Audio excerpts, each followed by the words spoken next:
News 13, your main source for news. A good weight loss plan includes both diet and exercise. And that's even true of patients who are considering weight loss surgery. News 13's Kim Block joins us with tonight's Healthline. Kim? Jeff and Adrian, before you even are considered for bariatric surgery at Central Maine Medical Center and the program there for gastric bypass, you need to meet certain criteria. The clinical coordinator at the Bariatric Surgery Center says patients undergo a number of medical tests to make sure that they are healthy candidates for the surgery. And the staff also works to prepare them mentally for what lies ahead. Well, we do a full medical workup of our patients to make sure that they're healthy from head to toe. And then while we're doing that, they work with the dietitians to learn the tools and steps that they're going to need to be able to use their tool of the surgery afterwards. And those tools include proper diet, nutrition, and exercise, as they would with any person attempting to be healthy. Joining me now is registered dietitian Corinne Cook. Nice to have you with us, Corinne. That's one of the things we want to emphasize, is that a lot of these patients who come to you have tried diets and exercise, but it just hasn't worked in terms of the volume of weight they need to lose and keeping it off, right? Absolutely, absolutely.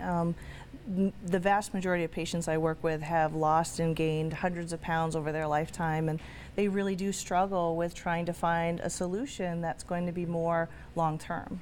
And the gastric bypass surgery is going to lead them down the path, but they need to make a huge commitment toward a healthier lifestyle as well, which is where you come in. Yeah. And one of the things you ask is that they eat good food. Absolutely, absolutely. The surgeries do not work by themselves.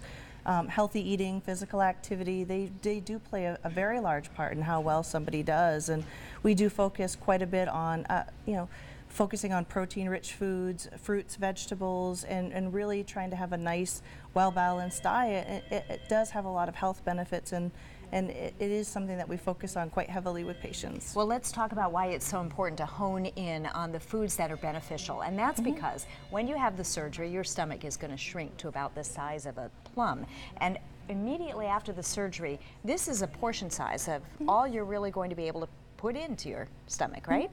On average, it's about 1/8 to 1/4 of a cup total volume.